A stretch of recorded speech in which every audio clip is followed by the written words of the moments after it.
Past the top of the hour, time for a detailed tropical update with our hurricane expert, Dr. Steve Lyons. And Steve, looking at the satellite loop, I don't know whether this is good news or bad news, but it appears as though Tropical Storm Alberto has picked up some forward speed.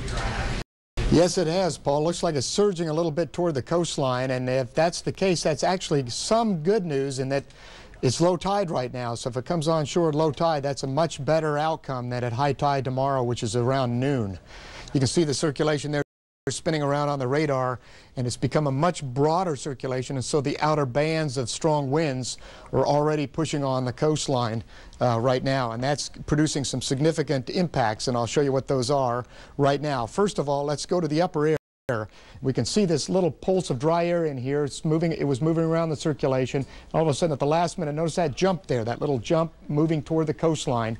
That is what's caused the circulation to move forward just slightly. Now we'll watch it on the infrared satellite image. There it is there. Now it's suddenly on the coast, and now this band of heavy rain is just off of Tampa and coming right up into the Cedar Key area, which means the stronger winds are coming on shore very soon if they're not already there.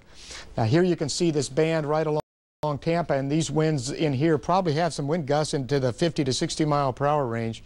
Probably strong enough to take some of the power out, so be prepared with your flashlights, not candles, over the next 20 to 30 minutes as this band moves on shore to the Tampa area. But notice also up here towards Cedar Key, another big heavy band of rain coming in, as well as this surge of the low pressure center is moving on shore.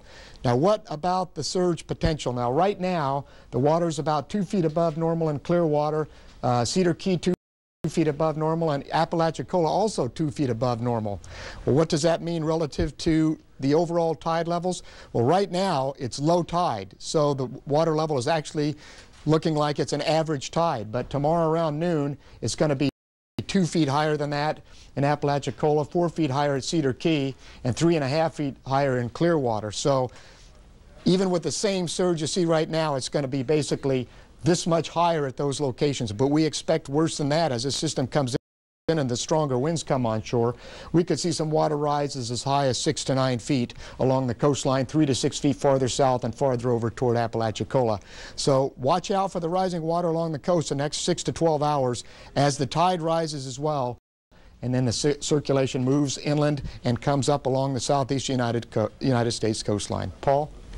All right, Steve, thank you very much. More in Alberto coming up. This tropical storm, certainly quite a rainmaker. Yeah, you've already seen